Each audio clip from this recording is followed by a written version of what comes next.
last talk in a series that we've been doing on solar, S-O-U-L-A-R, power, that we, each and every one of us, have within us. So I want to give you the definition we've been using all of August and finishing it up today in September from Science of Mind book. This is a definition, the glossary of power. The energy in which everything lives. Each and every one of us has within us this power, as the songs and the reading so aptly describe, the power to do whatever we can conceive of. Every one of us, in fact, is filled with the energy by which everything lives. We're all energy, we know that, right? That's what we teach. We're all energy. So as energy beings containing that divine power, we truly are unstoppable if we would contain those thoughts that hold us back. Every one of us is, at the depths of our souls, the power by which everything lives.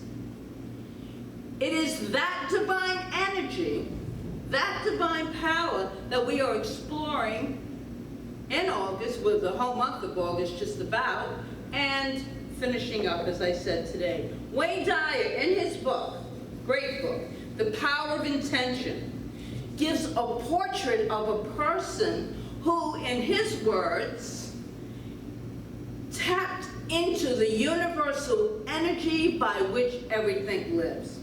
So these individuals have 6 traits to look at, and we're going to look at all 6 traits today. And we're going to call them power attitudes because it's been the power of solar energy that we've been discussing. So this is the power, our power attitudes. Let me just get rid of that one. Wow. The question of the day then is, are you ready to become one of those people who can step out in their power? I hope so. Yes? Yes. Yes, because then here we go. We're going to get right into it. The first power attitude are people, these are people who live from that solar power, know that the universal God supplies everything they need. We're always taken care of. God is our source, our one and only source. And the thing is, we say this a lot, but do we actually believe it? Do we use it in our lives? That's the whole, all of these theories are wonderful, these words, the whole idea, but we must believe it. That's the faith part. We must have the faith that this absolutely is true. Meister Eckhart, German mystic of the late 1200s, wrote, "There is nothing else a man can do that is so beautiful as to put complete trust in God. God never failed anyone who trusted him greatly, but rather by them he does great things." And Scripture tells us, before you ask, it is done. Before you ask, it is done. It is done. That's how great, that's how powerful we are. Catherine Ponder, a prosperity teacher, tells us about the prosperity secrets of the ages. That God is the source of your supply. Always will be, always is. As long as you relate to the source, you will be prosperous. It means as much as you believe in it, you will prosper. It is when you turn from the divine as the source and depend upon people and conditions for your good that you will have problems. Don't we know that truly? Because people and conditions always change. Meanwhile, that indwelling source of all good, the universe that conspires for our highest and best good, is immutable, unchangeable. It just is always there to support and guide us. People and conditions are channels. We say this. And they are Some, we really believe that that's our source, when it's merely a channel from the one source. And those channels are good. Keep them flowing. Keep them open. We want to receive. We believe, so we want to receive. And I proved this to myself so many times when I thought this was my only source. I better not move from this person or condition because I won't have anything. I'll be all alone. I'll be homeless. That's my hope. I'll be homeless. You know, I was never homeless. Never without. All my needs are and always will be supplied. I believe this. I do believe that the universe conspires for my highest good, and I believe this with all my heart. And so that is what we are here to hear and to be reminded of.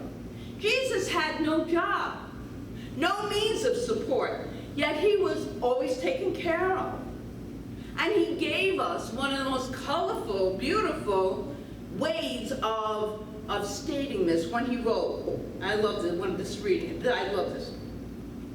He didn't actually write it. Somebody wrote it for him, right? Didn't have paper then. I don't know if they had paper then, but I know this is attributed to Jesus. Whatever it is, it's beautiful. So, observe the flowers, how they grow, for they do not toil, nor do they spin. But I say to you that not even Solomon in all his glory was arrayed like one of these. And if God clothes in such fashion the grass of the field, which today is, and tomorrow will be in the fireplace, how much more is he to you, you of little faith?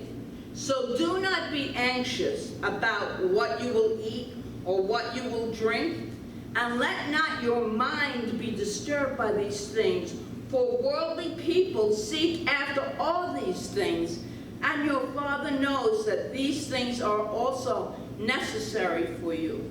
But seek the kingdom of God, and all these things shall be added to you. If you remember last week's talk, it was all about the universe conspiring for our highest good. And do we really believe it? It was about the smorgasbord of life, which I'll touch on a little bit to remind us. But I love these words of Ernest Holmes in his book, Science of Mind. He says, in demonstrating over conditions, the only inquiries we need to make are, do the things that we lend themselves to, are they a constructive program? Do they express a more abundant life, rob no one, create no delusions, and express a greater degree of livingness?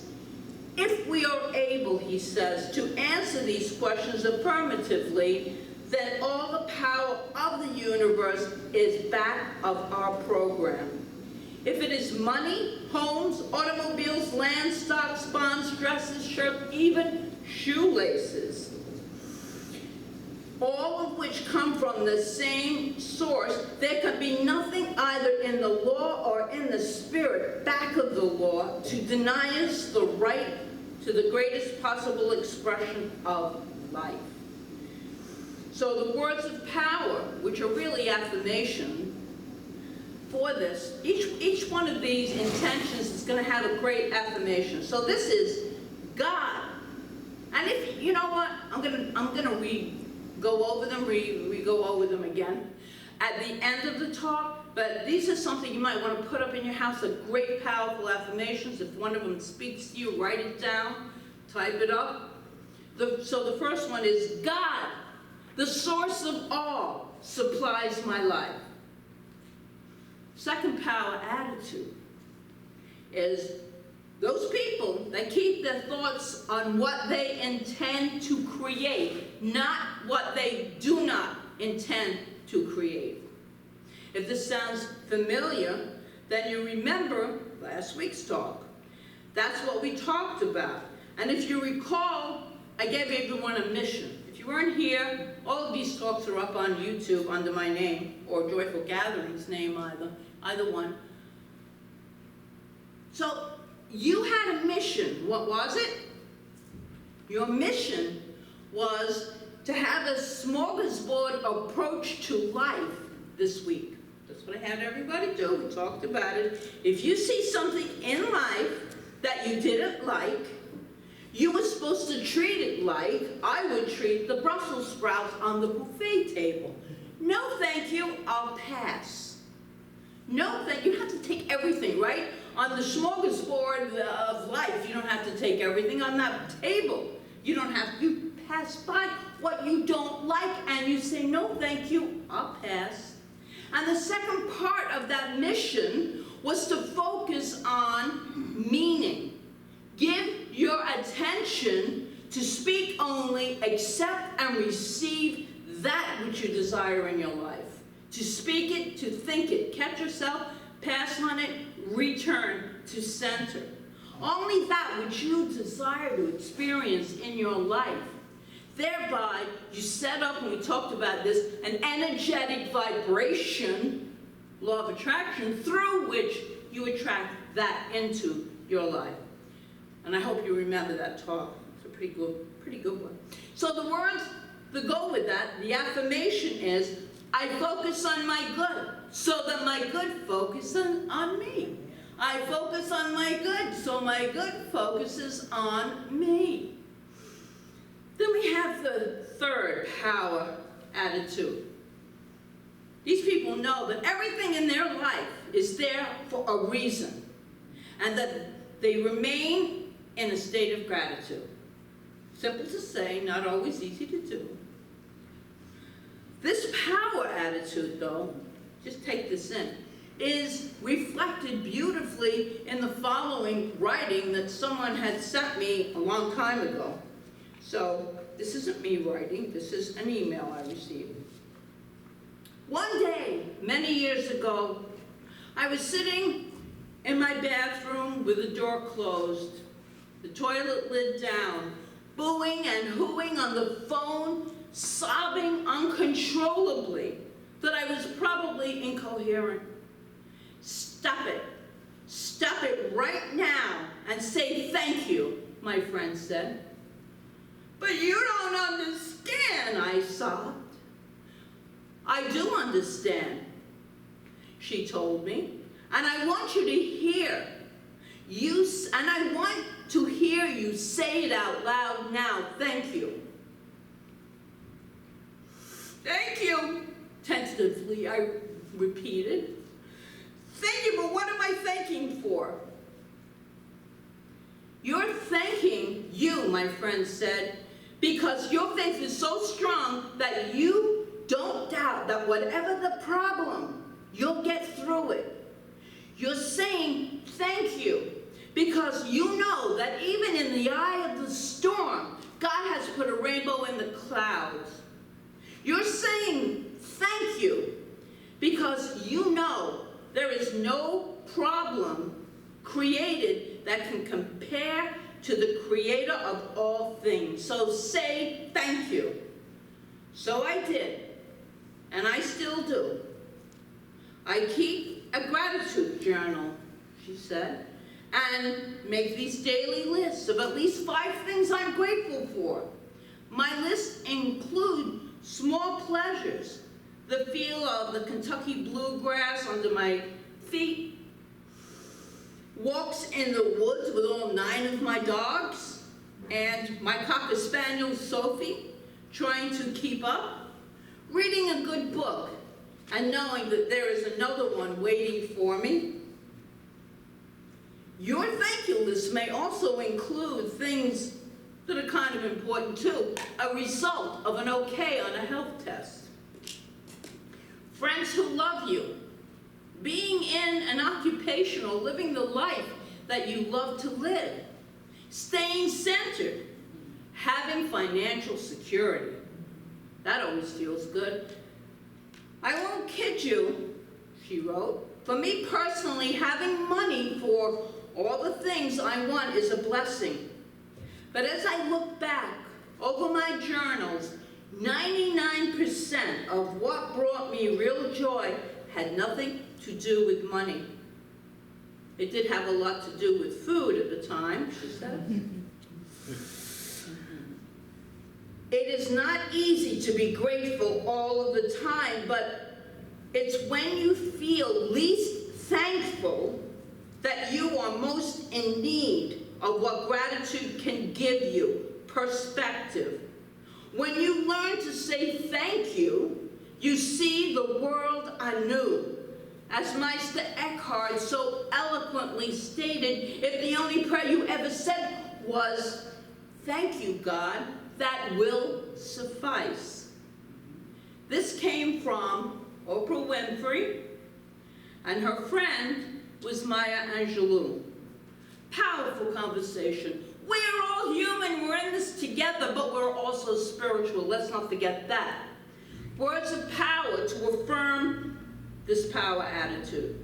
Today I am grateful because there is no problem created that can compare to the Creator of all things. Brings us to the fourth power attitude. People living their solar power are exceptionally generous and find great pleasure in giving. You are God in expression, and God is the eternal giver. The eternal giver. Thus, it is our nature to be givers. And when we simply are not really feeling fulfilled or happy. And we are most certainly not aligned with the power. This is an abundant universe we speak of, and the universe is God itself. Arthur Ashe, famous tennis player, said, "From what we get, we make a living. From what we give, we make a life." Isn't that good? I like that. Khalil Gibran wrote in The Prophet, "You say I would give, but only to the deserving. The trees in your orchard say not so. They give that they shall live, for to withhold is to perish." Give to live. What a great motto. Give to live is the highest level of sharing our life that we can possibly do. It enriches our daily lives. It is as natural as breathing. Giving makes your life holy. Makes it holy. Ask yourself, in what ways might I live to give? In Buddhism, it is said there are three types of givers. The beggarly givers, they give only as much after much hesitation. And then they give just the leftovers, the worst of what they had. The underlying belief there is that there is not enough, and we must hoard, or I must hoard what I have. Then we have the friendly givers. They give what they themselves would use. They share what they have with less deliberation, with more open-handedness. The underlying belief there is that there will be more. It is a friendly universe. And then we have the kingly/queenly givers, the highest kind of givers. They offer the very best of what they have. They share spontaneously in the moment without needing to deliberate. Giving has become natural to their conduct. The underlying belief there is that life is abundant. The universe provides in rich abundance. Now here's the deal. How the universe works. Whatever kind of giver you are, that will be the kind of receiver that you are. Just the law of cause and effect. It's the way it works. What we put out, we get back. Luke 6:38. Whatever measure you use in giving, large or small, it will be used to measure what is given back to you. And then, this is a great story of Jim Henson, the creator of the Muppets. But many of you didn't know this story. He tried and he tried and he tried to sell these Muppets, but he could not get any interest, and he was really, really discouraged. He heard a talk by Norman Vincent Peale. We all know him, Power of Positive Thinking. And it changed his life. It changed his course of behavior. He had been going about it all wrong, trying to get people to buy his Muppets. He realized that he had a gift to share with others. His new approach was service, which is, that's the highest approach that can be in life, to be of service. Giving away his gift. He started doing free workshops in different schools, these shows, presentations, in all kinds of schools and activity centers for children. And this one person was in the audience and saw him and asked, could you do a 6 to 8 week presentation on Sesame Street? The rest we know is history. Word of power to go with that. The affirmation is, I am a kingly/queenly giver. Give of yourself. You will reap the benefits. This is for all of us. Fifth, people with power, these power attitudes, are entirely loving and kind. The word entirely kind of caught me, and I'm like, really? Yes, entirely loving and kind, at least most of the time. David Hawkins, in his book, Power versus Force, calibrates, great book, calibrates attitudes based on a numeric scale. Anything that is calculating under 200 is tapping into the force, and anything that is tapping into over 200 is tapping into the power. In his book, he has 2 pages listed of attitude pairings. One, the name of the attitude, and 2 is the vibration at which it calibrates. The key words in our power attitude for number 5, loving and kind, calibrate way over 200.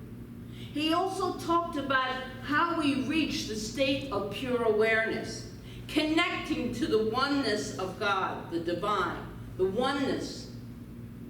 And he says, you have to have the desire to reach that state. You can't just have it. You must have the desire. This is a journey that we're all on.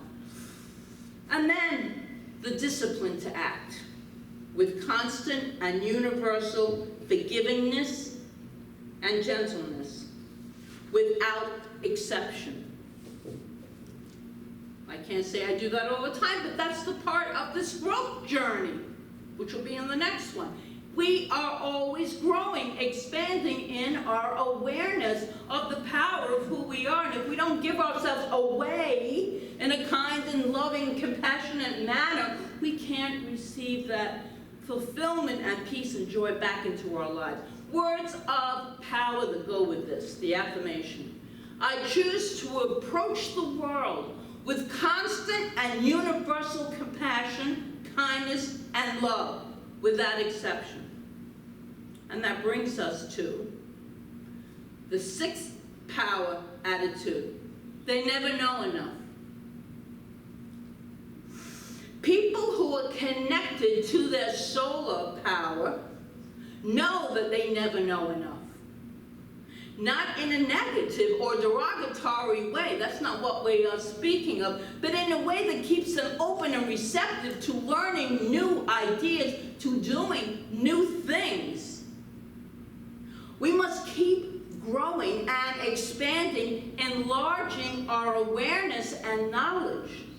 Ernest Holmes tells us, no one has ever reached the depths of either the conscious or subconscious life in both directions, we reach out to infinity. And since we cannot encompass infinity, we shall always be expanding and always enlarging our capacity to know and to experience. Always learning something. There's always something new to learn. I say that every day. I'm always learning something new. And then I forget about it and I relearn it again. So I'm always learning something new. Aren't we always? Yes, I think so. Yes. So here is our affirmation. I am open to knowing. I am open to growing. That's a nice one. So here, in conclusion, are our six power attitudes. This is them. This is the affirmations that go with each one of those intentions. God, the source of all, supplies my all.